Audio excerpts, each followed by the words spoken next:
નમસ્કાર વાલા વિદ્યાર્થી મિત્રો, world in box academy Gandhinagar પર આપ સૌ મિત્રોનું હાર્દિક સ્વાગત છે. દોસ્તો, આપ સૌ જાણતા હશો કે world in box academy Gandhinagar દ્વારા ગુજરાતભરના સરકારી નોકરીઓ માટેની જે સ્પર્ધાત્મક પરીક્ષાઓ હોય છે એની તૈયારી કરતા તમામ વિદ્યાર્થીઓને જે એક વિષયમાં મુશ્કેલીઓ વધારે પડતી હોય છે અને એ વિષય છે અંગ્રેજી. તો આ અંગ્રેજી ભાષા આ જે વિષય છે એને વધુ સરળ બનાવવા માટે આપણે શું પ્રયત્નો કરી શકીએ, આ ઉદ્દેશને ધ્યાનમાં રાખીને world in box YouTube channel પર world in box academy Gandhinagar દ્વારા એક વિશેષ કાર્યક્રમ છે એ આ પ્રથમ સેશનથી શરૂ થઈ રહ્યો છે.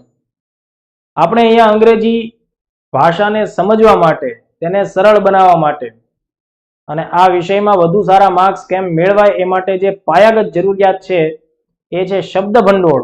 તો આપણે શબ્દ ભંડોળને ક્રમશઃ વધુ મજબૂત બનાવવાની અને તેને વધુ ને વધુ સારી રીતે સમજવાની આપણે કોશિશ આ સેશનથી શરૂ કરીએ છીએ. દોસ્તો, મેં તમને અગાઉ જણાવ્યું એ મુજબ અંગ્રેજી એક એવો વિષય છે કે જે ગુજરાતના વિદ્યાર્થીઓને પ્રાથમિક ધોરણના શિક્ષણથી લઈ અને સ્પર્ધાત્મક પરીક્ષાઓ સુધી એમની આજે આ આખી શૈક્ષણિક સફર છે. આ શૈક્ષણિક સફરમાં અંગ્રેજી વિષય થોડો કંટાળાજનક લાગતો હોય છે, થોડો અઘરો લાગતો હોય છે, સમજાતો નથી હોતો. એવું નથી કે વિદ્યાર્થીઓ કોશિશ નથી કરતા. સ્પર્ધાત્મક પરીક્ષાના ક્ષેત્રમાં વર્ગ 3ની પરીક્ષાઓથી લઈ અને વર્ગ 1-2 સુધીની તમામ પરીક્ષાઓમાં વિદ્યાર્થીઓ અંગ્રેજી સમજવા માટેની કોશિશ ચોક્કસપણે કરે છે. પણ એમ છતાંય તે જે બાકીના વિષયોમાં આવડત ઊભી થાય છે, આવી સ્થિતિ આપણને અંગ્રેજીના આખા વિષયમાં જોવા મળતી નથી. આવું શા માટે થાય છે?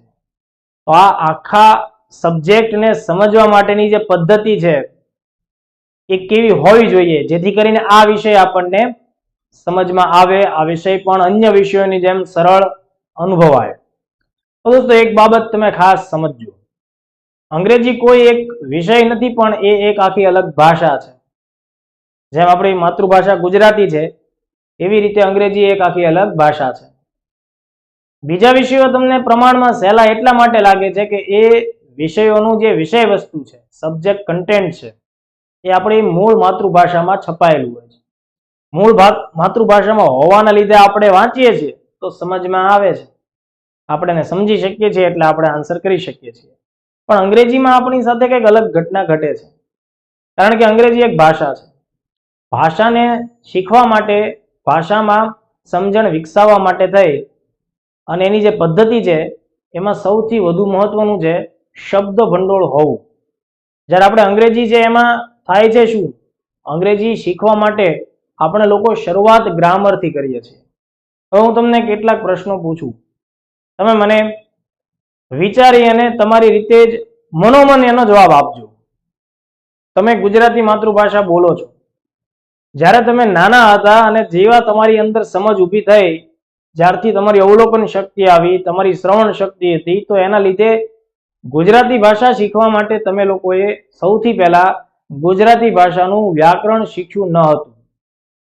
તમારી અને મારા પૈકી કેટલાય લોકો એવા છે કે જેને આ જે રીતે ગુજરાતી વ્યાકરણ છે એના નિયમોનો ખ્યાલ નથી, એમ છતાં પણ ગુજરાતીમાં બધો જ વ્યવહાર થાય છે. આવું કેમ થયું દોસ્તો? તો કે આપણે શરૂઆતથી જ વસ્તુઓને ઓળખવા લાગ્યા, શબ્દોને સમજવા લાગ્યા, એનો અર્થ શું થાય છે એનો ચોક્કસ ખ્યાલ આપણને લોકોને આવવા લાગ્યો. આવી જ રીતે તમે જુઓ કે આપણે ક્યારેય હિન્દી ભાષા છે એનું વ્યાકરણ પદ્ધતિસર શીખ્યા નથી. આ પ્રાથમિક ધોરણો કે હાઈસ્કૂલ સુધીમાં જ્યાં જ્યાં પણ એ વિષય આવતો હોય, અથવા આર્ટ્સના એવા વિદ્યાર્થીઓ કે જે કોલેજમાં BA હિન્દી વિષય ઉપર આગળ વધતા હોય, એમની આખી વાત અલગ છે. પણ એમ છતાં પણ સિનેમા જોઈને, સાંભળીને આપણે એનો વ્યવહારમાં ઉપયોગ કરતા હોઈએ છીએ. તો કહેવાનો ભાવાર્થ એમ છે દોસ્તો કે કોઈ પણ ભાષા હોય એને આપણે સમજવી હોય, એને શીખવી હોય, તો સૌથી પહેલા એ ભાષા સાથે સંકળાયેલા પાયાના પથ્થરો છે એ છે એનું શબ્દ ભંડોળ. અને શબ્દ ભંડોળ આપણી પાસે હોય તો જ આપણે વ્યાકરણના નિયમો મુજબ ભાષાને શીખી શકીએ.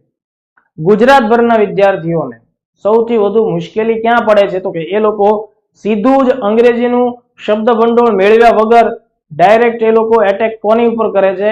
વ્યાકરણ ઉપર. વ્યાકરણના નિયમો ગોખવા બેસે છે. પદ્ધતિઓ એવી શોધે છે કે વાક્ય કેમ બને છે. વાક્ય કેમ બને છે એ તો તમને ખ્યાલ આવે છે, પણ જ્યાં સુધી બેઝિક શબ્દ ભંડોળ નથી ત્યાં સુધી અંગ્રેજી જેવો વિષય છે એ તમને સમજમાં આવતો નથી. તો તૈયારી કરતા વિદ્યાર્થીઓની આ એક પાયાગત નબળાઈ છે. દરેક વિદ્યાર્થી જે ગુજરાતી માધ્યમમાં ભણ્યો છે બધા માટે અંગ્રેજી એટલો જ નડતરનો વિષય છે, નડતરની બાબત છે. અને આ આખી સમસ્યા છે એના ઉકેલ સ્વરૂપે world in box academy Gandhinagar દ્વારા આ દિશામાં સરળીકરણ લાવવા માટે આ એક પ્રયત્ન આજથી શરૂ થઈ રહ્યો છે, જેનો આજનો આપણો જે પહેલો સેશન છે એમાં આપણે મહત્વપૂર્ણ 5 શબ્દો છે એને ધ્યાનમાં લેશું. આ શબ્દો 11મા ધોરણ અને 12મા ધોરણની ગુજરાત સરકારની જે ટેક્સ્ટ બુક છે ગુજરાતીની પ્રથમ અંગ્રેજી વિષયની પ્રથમ ભાષાની અને દ્વિતીય ભાષાની, આપણે એના અલગ અલગ ચેપ્ટર્સમાંથી મહત્વપૂર્ણ શબ્દો છે એને પસંદ કરી આગળ વધવાના છે. દરેક શબ્દને સમજશું, તેનો સામાન્ય અર્થ સમજશું, એ શબ્દ જે છે એના શક્ય એટલા નજીકના સમાનાર્થી જેને આપણે અંગ્રેજીમાં સિનોનિમ્સ કહીએ છીએ આપણે એનો પણ ખ્યાલ મેળવશું. જે તે પર્ટિક્યુલર વર્ડ છે એ વર્ડ વાક્યમાં કેવી રીતે પ્રયોગમાં આવે છે એના પણ 2 ઉદાહરણ એવરેજ લેશું આપણે. અને સાથોસાથ જે શબ્દો પર ચર્ચા કરતા હશું તે શબ્દનો નજીકનો વિરુદ્ધાર્થી શબ્દ કયો થાય, એન્ટોનિમ્સ, એનો પણ આપણે ખ્યાલ મેળવશું.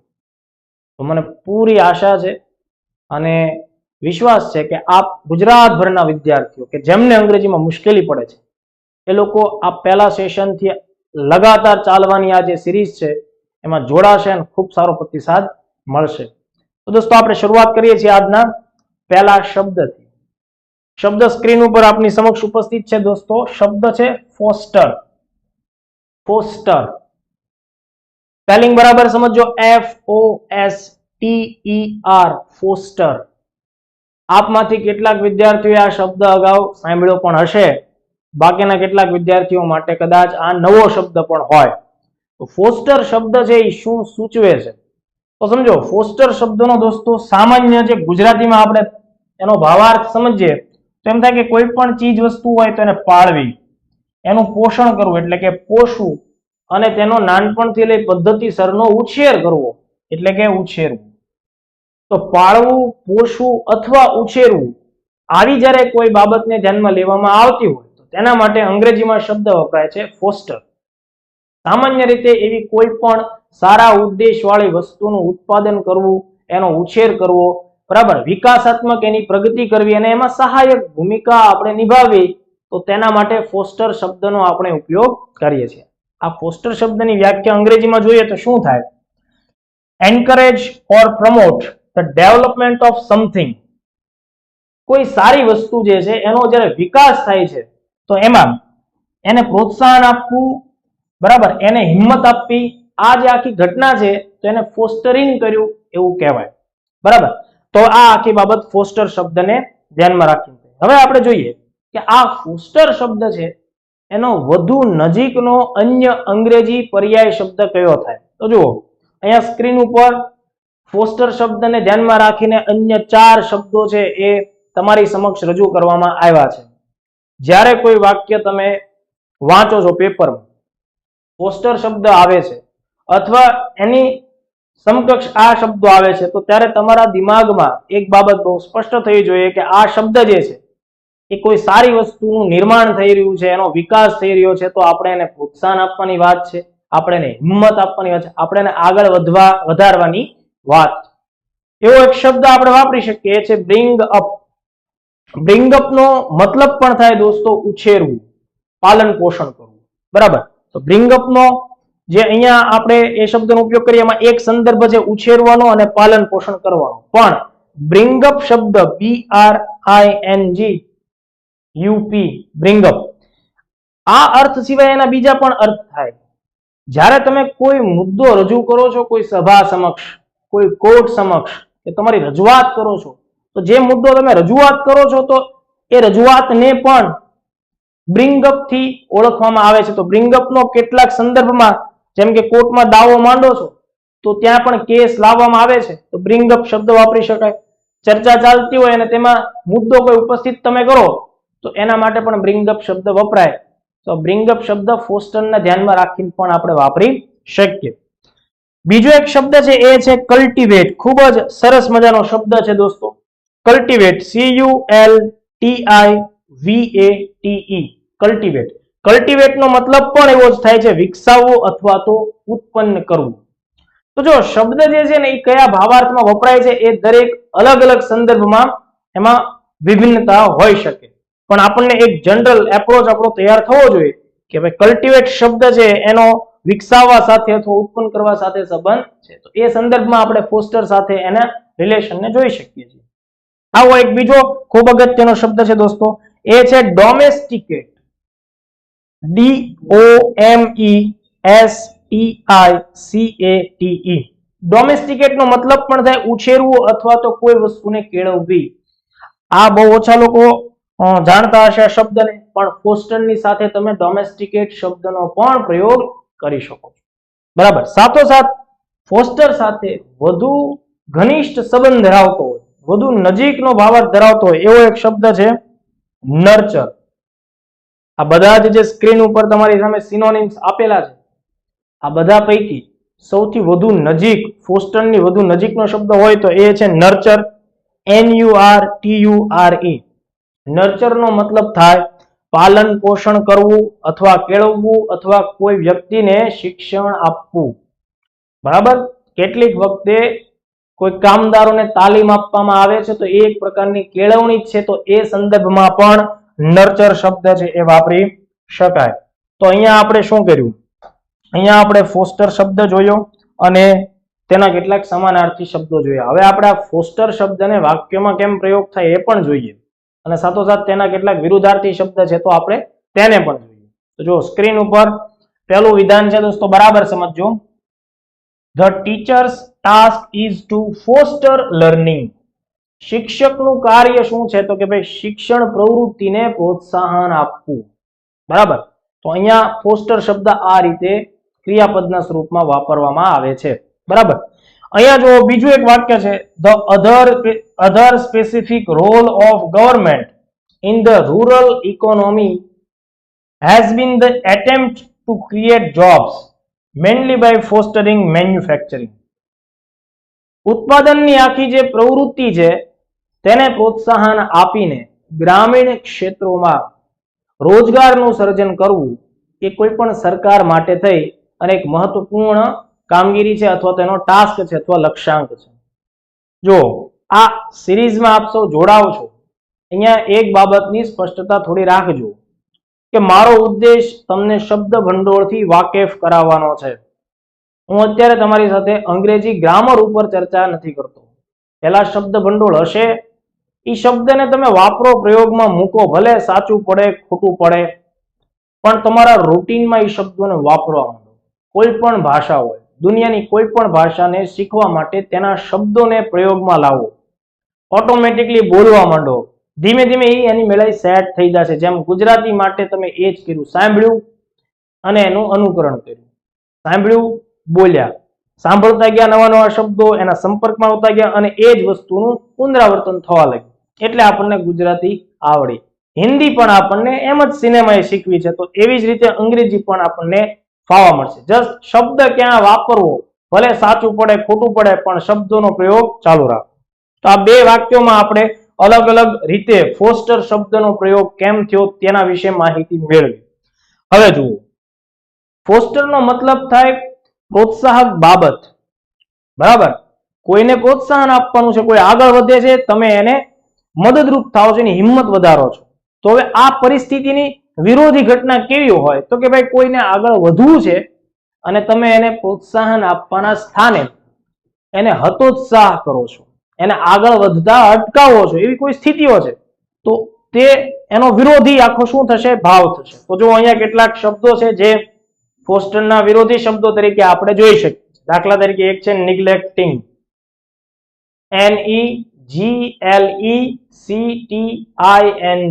જો અહીંયા એક એક સ્પેલિંગ ને બરાબર સમજજો, એક એક સ્પેલિંગ ને બહુ કેરફુલી કાળજીપૂર્વક ધ્યાનપૂર્વક લખજો જેથી કરીને આ શબ્દો જે છે, જો ભલે આપણે આ વાત અત્યારે એક શબ્દ ઉપર કરીએ છીએ, પણ તમે જોઈ શકો છો આપણે કેટલાય શબ્દો આ એકને ધ્યાનમાં રાખીને ચર્ચામાં લઈ રહ્યા છીએ.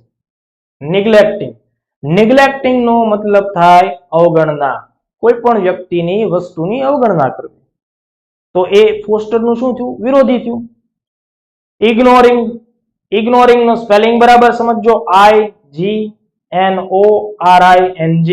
ઇગ્નોરિંગ નો મતલબ થશે અવગણવું. મતલબ તમે એને ધ્યાને જ નથી લેતા, એની હાજરીની કોઈ ઉપસ્થિતિની કોઈ કદર જ નથી, અવગણો છો. તો એનાથી શું થશે? જે તે સ્થિતિઓ છે બરાબર એ આગળ વધતી અટકશે. જેમ આપણે વાત કરી હતી કે કોઈને હિંમત આપવી, તો કેટલાક અર્થોમાં ફોસ્ટરનો વિરોધી શબ્દ તરીકે ડિસ્કરેજ એટલે કે નિરાશ કરવું, બરાબર, પ્રોત્સાહન ન આપવું, એને હતાશ કરવું, એની હિંમતને તોડી નાખવી, એ સંદર્ભમાં આ શબ્દ વાપરી શકાય. DISCOURAGE. દોસ્તો, વિદ્યાર્થીઓને અંગ્રેજી શબ્દોમાં જે જગ્યાએ સ્વર હોય છે AIOU, આનો જ સ્પેલિંગમાં અહીંયા જ એરર રહેતી હોય છે અને અહીંયા જ ભૂલ પડતી હોય છે. એટલે ખાસ બરાબર સમજો. Discourage, DISCOURAGE. અને જે શબ્દ જે રીતે લખાયેલો છે, તમને જે વધુ સરસ રીતે એ બોલતા આવડે છે એ જ રીતે બોલવું, જેથી કરીને સ્પેલિંગમાં મિસ્ટેક ના થાય. એવો જ એક બીજો શબ્દ છે જે ફોસ્ટરના વિરોધમાં આપણે મૂકી શકીએ છીએ, ફ્રસ્ટ્રેટ. ફ્રસ્ટ્રેટ એટલે કોઈને હતાશ કરવું, કોઈને નિષ્ફળ બનાવવું. કોઈ વ્યક્તિ સારું કામ કરે છે અને તમે એના દિમાગમાં એવી બે બાબત ઉમેરી દો છો કે આ તો તારાથી થશે જ નહીં. આવું તો કેટલાય લોકોએ પ્રયત્ન કર્યો. સામેવાળો વ્યક્તિ એક બે વાર પ્રયત્ન કરે છે, સફળતા નથી મળતી, તો નિરાશ થાય. તો એ જે આપણી કન્ડિશન છે, તો આપણે ઘણીવાર સાંભળ્યું ફ્રસ્ટ્રેશન આવી જાય છે, ફ્રસ્ટ્રેટ થઈ જાય છે માણસ. તો એ સ્પેલિંગ શું છે બરાબર સમજજો. ઘણીવાર આપણે બોલતા હોઈએ છીએ, સ્પેલિંગ આપણને આવડતો નથી, પણ છતાંય આપણે એનો પ્રયોગ કરવાની છૂટ લઈ લેતા હોય છે. સ્પેલિંગ બરાબર સમજજો. FRUSTRATE. ફ્રસ્ટ્રેટ એટલે નિષ્ફળ કરવું, હતાશ કરવું, કોઈ વ્યક્તિને મૂંઝવી નાખવું. બીજો એક શબ્દ છે દોસ્તો, એ છે હિન્ડર. HINDER. હિન્ડર.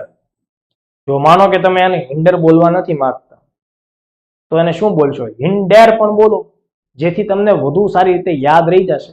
હિન્ડર બોલશો તો કદાચ એમ પણ થશે કે અહીંયા ડી પછી ઈ છે કે એ છે, તો એની જગ્યાએ આપણે આજથી એવી પદ્ધતિ પાડવાની કે હિન્ડર છે HINDER, તો આપણે હિન્ડેર વાંચવું. હિન્ડર નો મતલબ પણ થશે અટકાવવું અથવા તો અવરોધવું.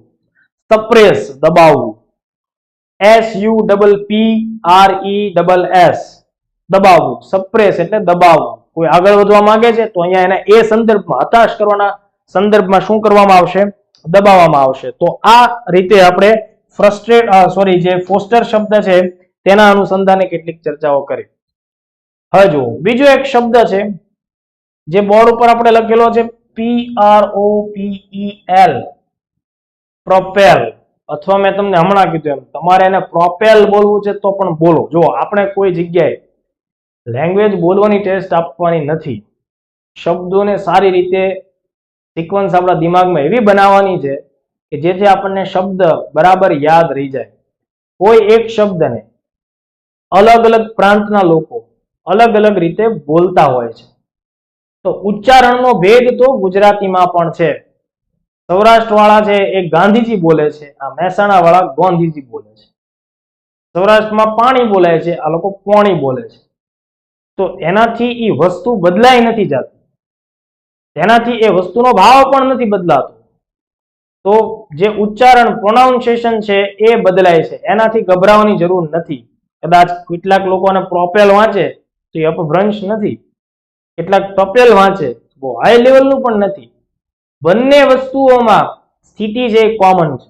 ક્લિયર છે? એટલે એ કોઈ જ પ્રકારનો આપણે સંકોચ રાખવાનો થતો નથી.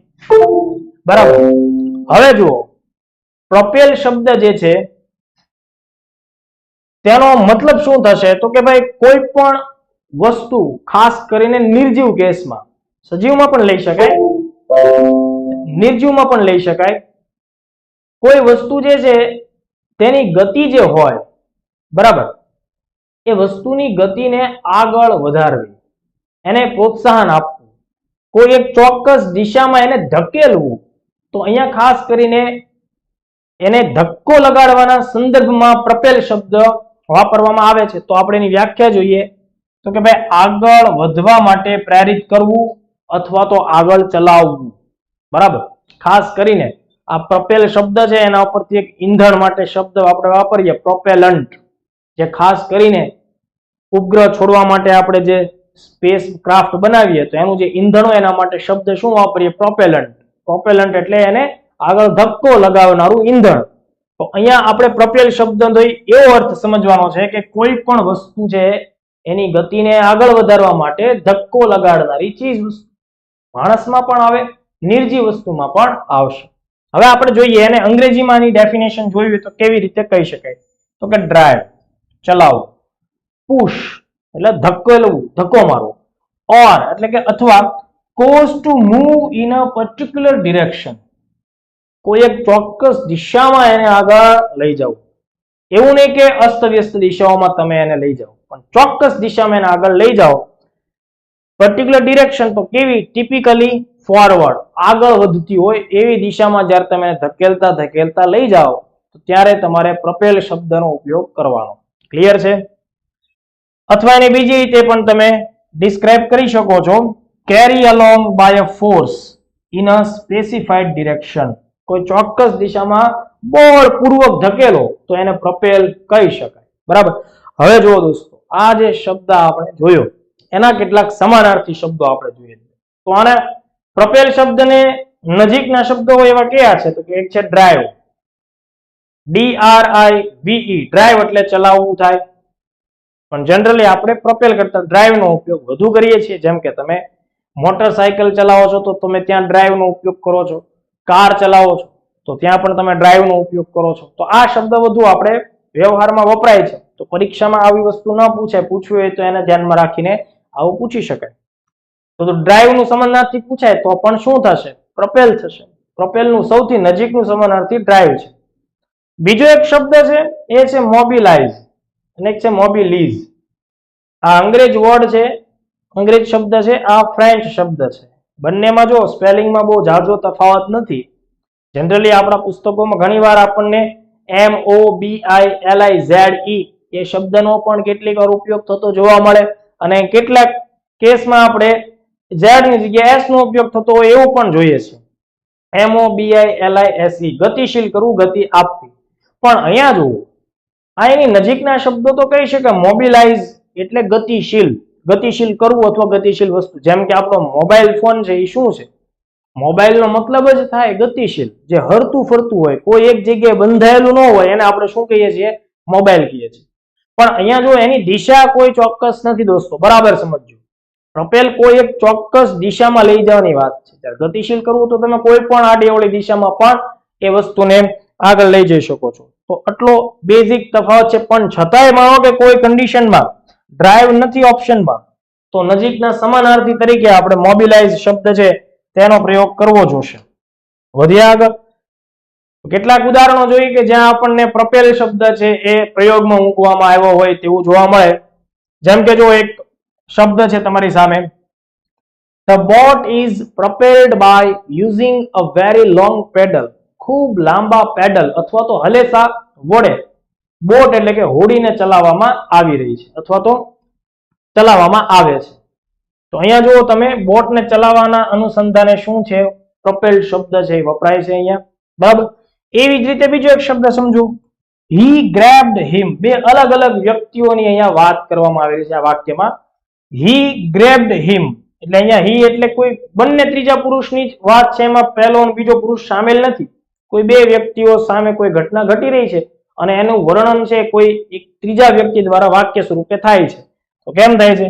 He grabbed him and propelled him through the door. એક વ્યક્તિ બીજા વ્યક્તિને ગ્રેબ કરે છે એટલે દબોચે છે અને પછી એને ધક્કા મતલબ કે ફોર્સ લગાવીને ચોક્કસ દિશામાં આગળ લઈ જઈ દરવાજામાંથી બહાર કાઢે છે. તો એવી રીતે અહીંયા પણ આપણને પ્રપેલ શબ્દ છે એનો ઉપયોગ થતો જોવા મળે છે. પ્રપેલ્ડ એટલે આગળ વધારવા માટેની ભૂમિકા નિભાવવી. તો એનોથી વિરોધી શબ્દ વિચારો કે કોઈ સિસ્ટમ, કોઈ પ્રણાલી, કોઈ વ્યક્તિ આગળ વધવા માંગે અને એની ગતિને અટકાવવામાં આવે અથવા તો એ ગતિ આગળ નથી વધતી તો એના માટે અંગ્રેજીમાં કેવા શબ્દો આપણે વાપરીશું? એમાંથી એક શબ્દ છે રિટાર્ડ. રિટાર્ડ, RETARD. રિટાર્ડ નો મતલબ થશે દોસ્તો મંદ બનાવવું અથવા તો ગતિ અવરોધવી. કોઈ ગતિ છે એને મંદ બનાવવાની છે, બરાબર? કોઈ ગતિ છે એને મંદ બનાવવાની છે, રિટાર્ડ. વિથ હોલ્ડ, અટકાવવું અથવા રોકવું. WITHHOLD, વિથ હોલ્ડ એટલે કોઈ પણ વસ્તુ છે એને અટકાવી રાખવી, અવરોધવી દેવી. હોલ્ડ, વિરામ લેવો. આ મોટા ભાગે આ શબ્દોનો આપણે ઉપયોગ કરતા હોય કે પ્રવાસમાં જતા હોય ને આપણે વચ્ચે હોલ્ડ લેતા હોય તો આપણે શું કરીએ છીએ? આગળ વધવાની જે પ્રક્રિયા છે એને થોડો સમય માટે અટકાવીએ છીએ, તો એ શબ્દ પણ વાપરી શકાય. ખાસ વધુ નજીકના આના વિરોધી શબ્દ જોઈએ તો વિથ હોલ્ડ ને લઈ શકાય અને રિટાર્ડ ને લઈ શકાય. તો અહીંયા આપણે બે શબ્દો છે એની આખી માહિતી જોઈ. હવે આવી જ રીતે આપણે એક આજનો ત્રીજો શબ્દ છે એના તરફ જઈએ, એ છે લમસમ. શબ્દ સાંભળ્યો છે આપ સૌ લોકોએ. લમસમ નો મતલબ થાય ઉચક. ખાસ કરીને આર્થિક વ્યવહાર, નાણાકીય વ્યવહાર, કિંમતની લેતી દેતી વાળી બાબત આવતી હોય તો ત્યારે આપણે શું કરતા હોય કે ઉચ્ચકમાં એક રકમ બોલવાની વાત આવતી હોય ત્યારે એમ કહીએ કે લમસમ બોલી જાઓ ને. તો આપણે જો સાંભળો, આ શબ્દ છે ને એ અંગ્રેજી છે. આપણે વ્યવહારમાં ઘણીવાર આ શબ્દનો પ્રયોગ થતા જોયો હોય, જાણ્યો હોય, સાંભળ્યો હોય. તો એક્ઝેક્ટ એનો મિનિંગ થાય ઉચ્ચક રકમ. એક સાથે સામટી રકમ છે ચૂકવી દેવી, સામટી રીતે કિંમત ચૂકવી દેવી. તો એ સ્થળ ઉપર એ સ્થિતિઓને ધ્યાનમાં રાખીને લમસમ શબ્દ વપરાય છે, બરાબર? જેમ કે એનો અર્થ આપણે સામાન્ય રીતે યાદ રાખશું, ઉચ્ચક રકમ અથવા તો એક સામટી રકમ. એક જ ગાયે વાત પૂરી કરો, પછી એને ઇન્સ્ટોલમેન્ટ કરો અને કટકે કટકે ચૂકવણી કરો એવું નહીં ભાઈ. એક સાથે બોલી જાઓ, વાત પતી. ઉચ્ચક કહી દો, એના જેવી વાત છે. એટલે લમસમ શબ્દ છે, સ્પેલિંગ બરાબર સમજો. LUMP, P છે પણ બોલતા નથી, સાયલન્ટ છે. LUMPSUM, lump sum. તો એની ડેફિનેશન દોસ્તો આ રીતે થશે: a single payment made at a particular time. એક ચોક્કસ સમયે થતું સિંગલ એટલે એક જ વખતનું હસ્તાંતરણ, પેમેન્ટની ચૂકવણી જે તમે કરો છો એ. as opposed to a number of smaller payments or installments. ટુકડે ટુકડે જે નાની નાની રકમો તમે આપો છો એના સ્થાન ઉપર એક જ વખતમાં બધી રકમ આપો તો આ સ્થિતિમાં આપણે શબ્દ વાપરશું એ છે લમસમ. જોઈએ અહીંયા આપણે એક ઉદાહરણ જોઈએ દોસ્તો એનું. આના માટેના વધુ નજીકના સમાનાર્થી કે વિરોધાર્થી શબ્દ આપણને મળે એમ નથી, તો આપણે જસ્ટ આનો પ્રયોગ કેવી રીતે થાય છે એનો જરા અભ્યાસ કરીએ. If you do not make a nomination, we will pay the lump sum to your estate. બે પાર્ટી વચ્ચે વાત થઈ રહી છે. એક પાર્ટી છે જેની પાસે એસ્ટેટ, જમીન, જાયદાદ, મિલકત, વારસો હશે કંઈક. બીજા વ્યક્તિઓ ખરીદવા માંગે છે. એટલે સામેવાળી વ્યક્તિ જે ખરીદવા માંગે છે એ અહીંયા એવું જણાવે છે કે જો તમે તમારી આ જે જમીન, જાયદાદ કે એસ્ટેટ છે એની જો કોઈ રકમ છે એની વિશે તમે ફોડ નહીં પાડો, તમે એનો કોઈ આંકડો નહીં બોલો તો અમે તમને એક સામટી ઉચ્ચક રકમ છે આપી દઈશું. તો આવા કેસમાં લમસમ શબ્દ છે એનો ઉપયોગ થતો હોય છે. એના પછી જુઓ દોસ્તો, ચોથો શબ્દ આપણે આજે જોઈએ એ છે સ્ટમ્બલિંગ બ્લોક. સ્ટમ્બલિંગ બ્લોક દોસ્તો આ એક એવી માનસિક અને શારીરિક સ્થિતિને દર્શાવે છે કે જ્યારે વ્યક્તિ જીવનમાં કોઈ કાર્ય કરવા માટે થઈ ઉત્સુક હોય પણ આગળ વધવાના પ્રયત્નો કરવા છતાં પણ એ આગળ વધતો ન હોય, પ્રગતિ થતી ન હોય, એટલે એકદમ સમજો કે એ થોડોક ચિંતિત રહેતો હોય, હેઝિટેશન ની અંદર રહેતો હોય, મતલબ તણાવમાં રહેતો હોય. આવી જે સ્થિતિ છે એવી સ્થિતિ માટે થઈને સ્ટમ્બલિંગ બ્લોક શબ્દ છે એ વાપરી શકાય, બરાબર? તો આપણે જોઈએ એની ડેફિનેશન અને આગળની બાબતો. અર્થ એનો જોઈએ તો સામાન્ય અર્થ એનો એવો થાય કે મુશ્કેલી ભરેલી પરિસ્થિતિઓ અથવા સ્થિતિઓ. મેં તમને કીધું એમ કે માણસ આગળ વધવા માંડે દરેક ડગલે એને મુશ્કેલીઓ અનુભવ. તમારા લોકો સાથે ઘણીવાર થતું હશે. મહેનત કરવા ધારો છો, ટાઈમ ટેબલ બનાવો છો, ભણવા બેસો છો, એમાં કંઈક કોઈક ભાઈબંધ આવે, કોઈક બેનપણીનો ફોન આવી જાય, કોઈક વોટ્સએપ ફેસબુકમાં નોટિફિકેશન આવી જાય, કોઈ રિલેટિવનો ફોન આવે તો તમારે મુશ્કેલીઓ વધી. પાછા ભણવા બેઠા, લાઇટ જતી રહી, પાણી જતી રહ્યું, કંઈક ને કંઈક પ્રશ્નો આવ્યા. તો આ જે સ્થિતિ છે, પણ આ તો આપણે એક સામાન્ય સમજ માટે કહીએ છીએ, પણ જીવનના સંદર્ભના અંદર જો સ્ટમ્બલિંગ બ્લોક કન્ડિશન એટલે એવી કે માણસ ઠોકરો ખાઈ ખાઈને થાકી, બરાબર? circumstances that cause difficulty or hesitation. બધાના સ્પેલિંગ જો અહીંયા જે લખ્યા છે એ તમારે બરાબર સમજતું જવાનું છે. અહીંયા ડિફિકલ્ટીનો સ્પેલિંગ લખેલો છે હેઝિટેશન, HESITATION, એટલે કે તણાવ અથવા તો ખચકાટ. તો આવા બધી સ્થિતિઓ સંજોગો હોય એના માટે સ્ટમ્બલિંગ બ્લોક શબ્દ વપરાય. સ્ટમ્બલિંગ બ્લોક. આના કેટલાક સમાનાર્થી શબ્દો જો આપણે જોવા ધારીએ તો શું થાય? પહેલો શબ્દ છે હર્ડલ. જો માનો કે સ્ટમ્બલિંગ બ્લોક શબ્દ છે એનો તમારે વધુ નજીકનો અથવા તો આમ નજીક એટલે એક્ઝેક્ટ એના જેવો મિનિંગ નહીં પણ ભળતો ભાવાર્થ હોય એવો શબ્દ ગોતવો હોય તો મળે તો કે યસ હર્ડલ છે. હર્ડલ નો ઉપયોગ કરી શકાય. HURDLE. હર્ડલ એટલે થાય અંતરાય, અવરોધ અથવા તો વિઘ્ન. કાર્ય શરૂ કરો, મુશ્કેલીઓ આવે, વિઘ્નો આવે, કામ આગળ ન વધે તો હર્ડલ્સ શબ્દ વપરાતો હર્ડલ. પછી છે ઓબ્સ્ટેકલ. ઓબ્સ્ટેકલ નો સ્પેલિંગ બરાબર સમજો. OBSTACLE. ઓબ્સ્ટેકલ નો મતલબ થાય અવરોધ. બંને સમાનાર્થી થાય છે સ્થિતિઓ મુજબ. એક છે હિન્ડરન્સ. હમણાં પણ આપણે જોયું હતું હિન્ડર અવરોધવું થાય. હિન્ડરન્સ એટલે અવરોધ થશે. HINDERANCE. હિન્ડરન્સ નો મતલબ થાય અવરોધ અથવા તો બાધા. તો આ આપણે એના સમાનાર્થી શબ્દો જોયા. હવે આપણે સ્ટમ્બલિંગ બ્લોક શબ્દને વાક્યમાં કેવી રીતે કરી શકીએ પ્રયોગ એ પણ જોઈએ અને એના વિરોધી શબ્દો હોય તો એની ઉપર પણ ધ્યાન દઈએ. જો એક વાક્ય તમારી સામે સ્ક્રીન ઉપર છે.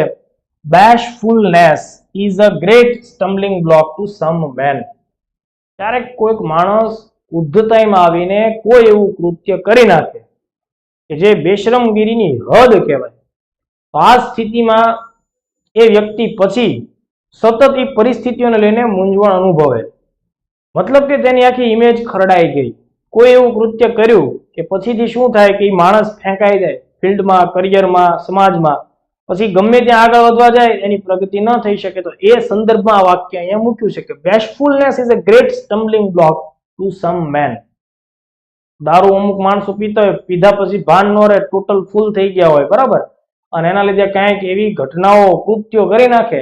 પછી જયારે નશો ઉતરે ને પછી એને કહેવામાં આવે અને એની વિડીયોગ્રાફી બતાવવામાં આવે કે જો ભાઈબંધ તું આ પ્રકારના તે બધા જ કાર્યક્રમો કર્યા, પછી માણસનું ઘરની બહાર નીકળવું મુશ્કેલ પડે. એનાથી એની આખી જે રૂટીન લાઈફ છે એની ઉપર એની ઊંડી અસરો થાય. તો આવી કન્ડિશનમાં આવા શબ્દો વાપરીશું. આ બીજા કન્ડિશનમાં પણ આપણે વાપરીશું. છોકરાઓ વારંવાર પરીક્ષાઓ આપે, પરીક્ષાઓ લેટ જાય, તેમાં ભ્રષ્ટાચાર થાય, આ બધી સ્થિતિ પણ વિદ્યાર્થીઓ માટે મુશ્કેલી જ ઊભી કરે. તો ત્યાં પણ સ્ટમ્બલિંગ બ્લોક કન્ડિશન છે એનો શબ્દ પ્રયોગ કરી શકાય. હવે જો એનું વિરોધી છે, શબ્દો ગોતવા છે તો આપણે એના વિરોધમાં વિચારવું પડશે. એક એવી સ્થિતિ કે જે આગળ વધવા માટે જાય છે ને અટકે છે, તો હવે એનું વિરોધી શું હોય? તો કે આગળ વધવા જાય ને એને પ્રોત્સાહન મળે. તો એવા શબ્દો આપણી પાસે હોવા જોઈએ. તો એવા શબ્દ એક છે આપણી પાસે, જેમ કે કેટાલિસ્ટ. કેટાલિસ્ટ શબ્દનો ઉપયોગ થાય છે ઉત્પ્રેરક માટે. ઉત્પ્રેરક. તમે ઘણીવાર વાંચતા હો, મહેનત કરતા હો, થાકી જાઓ અને થોડાક માયુસ પણ થાઓ, અને એ દરમિયાન જો કોઈ વ્યક્તિ આવી અને તમારી નિરાશા દૂર કરવા માટે 5 કંઈક એવી વાત તમને કહી દે, 2 મિનિટમાં એવું કંઈક તમને જણાવે ને તમારી અંદર પાછો ઉર્જાનો સંચાર થાય, તો એ જે વ્યક્તિ છે એ તમારા માટે કેટાલિસ્ટ કહેવાય. ઉત્પ્રેરક. તમને ફરીથી જાગૃત કર્યા, તમને પ્રક્રિયા કરવા માટેની પ્રેરણા આપી, તમને પ્રક્રિયા માટે આગળ ધકેલ્યા. એનો રોલ કેટલો છે જોવો હોય. ઉત્પ્રેરક હોય, કેટાલિસ્ટ હોય ને, તેનો રોલ ખૂબ ઓછો હોય. પ્રક્રિયામાં એ પોતે ભાગ ન લે. જે રસાયણ શાસ્ત્રના વિદ્યાર્થીઓ હશે એ લોકો કેટાલિસ્ટ વિશે સમજતા જ હશે. રાસાયણિક પ્રક્રિયાને થવા માટે, રાસાયણિક પ્રક્રિયા બને એટલા માટે કેટલાક એવા પદાર્થો હોય છે કે જેની હાજરીથી પ્રક્રિયા ઝડપથી થઈ જાય, બરાબર, પણ એ પોતે પ્રક્રિયામાં ભાગ લેતા નથી. તો એવા બધા પદાર્થો માટે શું શબ્દ વપરાય? કેટાલિસ્ટ. તો સેમ હિયર કેટાલિસ્ટ નો મતલબ થશે ઉત્પ્રેરક. ક્લિયર છે? બીજો એવો એક શબ્દ છે દોસ્તો, ગોડ. GOD, ગોડ એટલે ભગવાન, એ આપણે જાણીએ છીએ, પણ અહીંયા જો આ સ્પેલિંગ બરાબર સમજજો. GOAD, God. ગોડ નો સામાન્ય મતલબ થાય પ્રાણીઓ, પશુઓને ચલાવવા માટે જો એ લાઈનમાં બરાબર ચાલતા ન હોય તો એને હાંકવા માટેની જે પરોણી કે પરોણો હોય, લાકડી, એના માટે આ શબ્દ વપરાય GOAD. જાનવરને પરોણી વડે હાંકવું એને ગોડ. શબ્દ એ સ્થિતિમાં આપણે વાપરી શકીએ. પણ જ્યારે કોઈ વ્યક્તિ અન્ય વ્યક્તિને કે કોઈ એક ઘટના અન્ય ઘટનાઓ માટે આગળ વધવાની પ્રેરણા આપતી હોય તો એવી સ્થિતિમાં પણ શબ્દ વાપરી શકાય ગોડ. તો આ બાબત પણ તમને સ્પષ્ટ થઈ ચૂકી હશે. પછી એક બીજો શબ્દ છે ઇમ્પેટસ. આ પણ બહુ મહત્વનો શબ્દ છે દોસ્તો. IMPETUS.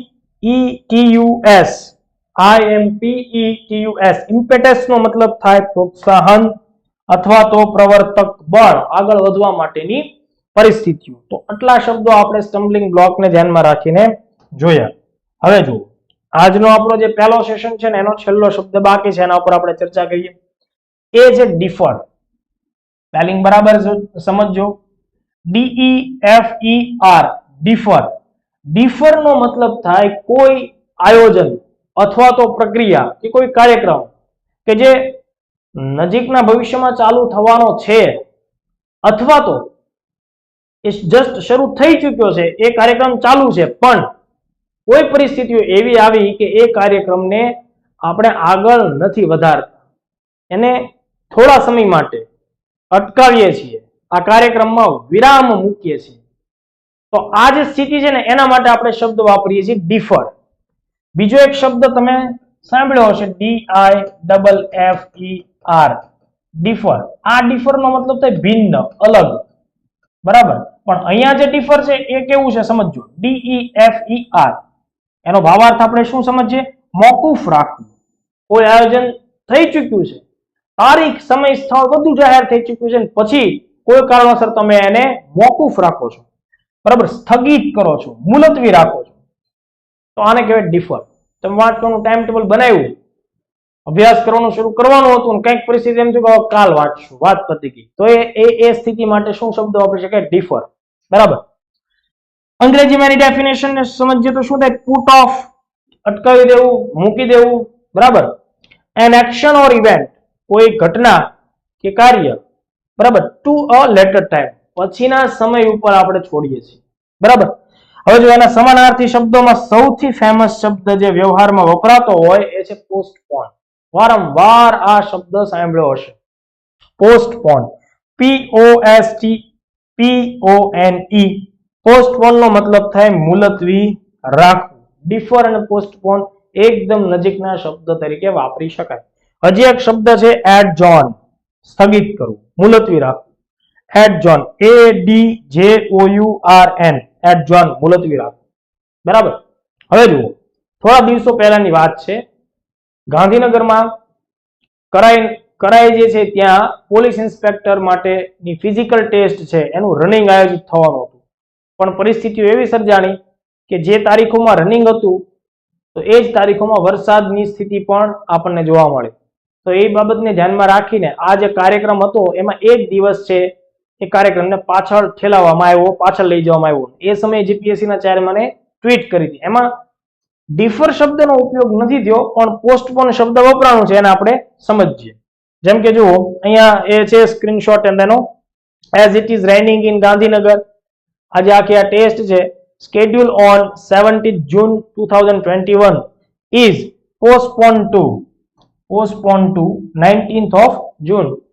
તો આ રીતે પોસ્ટપોન શબ્દ ફેમસ છે, સમજો બરાબર. પણ જે ફેમસ છે એના સ્થાન ઉપર આને લાગતું વળગતું હોય એ અપવાદ સ્વરૂપે પરીક્ષામાં આપણી સામે આવી શકે. તો આ આખી બાબતને આપણે ખાસ ધ્યાનમાં રાખશું. હવે જુઓ, ડિફર શબ્દ છે એના આપણે બે વાક્ય પ્રયોગ જોઈએ.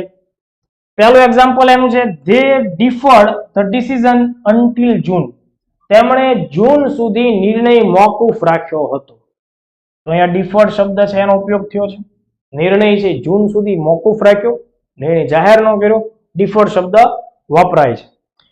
because of my aunt's illness. મારા આંટીની બીમારી છે એને ધ્યાનમાં રાખીને we will defer our journey. અમે લોકો અમારો પ્રવાસ છે એ મુલતવી રાખશું, સ્થગિત રાખશું, પછી કરીશું, બરાબર. તો આ બે વાક્ય ઉપરથી તમને લોકોને ખ્યાલ આવી જશે ડિફર શબ્દ કેવી રીતે વપરાય છે. હવે જો ડિફર એટલે મેં શું કીધું? અટકાવવું. તો એનું વિરોધી વિચારો. અટકાવવું નથી, આગળ વધારવું છે. ગુજરાતીમાં એનું વિરોધી વિચારો કે ડિફર એટલે અટકાવવું, તો આપણે એના વિરોધમાં વિચારીએ અટકાવવું, આગળ વધવું, કામ ઝડપથી આગળ વધારવું. તો એના માટે અંગ્રેજીમાં કયા શબ્દો વાપરી શકાય? તો જો ડિફર નો એન્ટોનિમ્સ વિરોધી પૂછાય તો આમાંથી કોઈ પણ શબ્દો આવી શકે, જેમ કે એક્ટ પણ કહી શકાય, એક્ટ, ACT, એક્ટ એટલે કાર્ય. ટેક એક્શન, કાર્ય કરો, બરાબર, ફટાફટી કાર્ય સંપન્ન કરો, તો ટેક એક્શન શબ્દ વાપરી શકે. Deal with, DEALWITH, deal with, કોઈની સાથે વ્યવહાર કરો, મતલબ કે ઝડપથી આ કામને કમ્પ્લીટ કરો, અને કોઈ વિરામ આપો નહીં, મુલતવી ન રાખો, આ જ અબઘડી આ કામ કરો. પછીનો શબ્દ છે એક્સપીડિટ. જો એક્સપીડિટ શબ્દ છે, સ્પેલિંગ બરાબર સમજો, EXPEDITE, તાકીદે કરવું, થોડી ઝડપ રાખીને કામ કરવું, ઉતાવળ કરવી, પણ કામ બગાડવાના અનુસંધાને નહીં, સારા ઉદ્દેશથી ઝડપ રાખવી, વિલંબ ન કરવું. તો દોસ્તો, આજે આ સેશનમાં આપણે ખૂબ મહત્વપૂર્ણ એવા 5 અંગ્રેજી શબ્દો છે એની માહિતી મેળવી. એ 5 શબ્દોની સાથોસાથ આમ તમે ગણશો તો બીજા 25 જેટલા એક્સ્ટ્રા શબ્દો તમને મળ્યા. તમે આની એક અલગથી નોટ બનાવી રાખજો, સમયાંતરે એનું પુનરાવર્તન કરજો, અને ખાસ વાત, અંગ્રેજી ભાષાને શીખવી હોય તો આ ભાષાને વ્યવહારમાં મૂકતા શીખજો, બોલતા શીખજો, ભલે ખોટું પડે, બરાબર, તમે પ્રેક્ટિસ કરશો એટલે તમને આ પ્રકારનું જે આખું આયોજન છે આવડશે. ખૂબ જલ્દી બીજા લેક્ચરમાં આપણે ફરીથી અગત્યના 5 શબ્દો અને આ જ પેટર્નથી આપણે ચાલશું. આ આખો લેક્ચર તમને કેવો લાગે છે એ અંગેના રિવ્યુ છે એ આપ અચૂક આપજો. તમારી શું રિક્વાયરમેન્ટ છે એ પણ અમને જણાવશું. ફરી મળશું. જય હિન્દ, જય ભારત.